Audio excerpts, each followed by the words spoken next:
নমস্কার। আজকের নিবেদন সমরেশ মজুমদারের লেখা আমি টাকা জমাচ্ছি।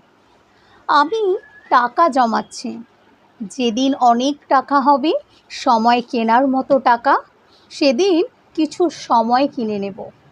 যারা প্রতিদিন, প্রতি মাস, প্রতি বছরে বলে যায় খুব ব্যস্ত, একদম সময় পাই না, কাজের চাপে মনে থাকে না, তাদের সেই কেনা সময় ধার দেব।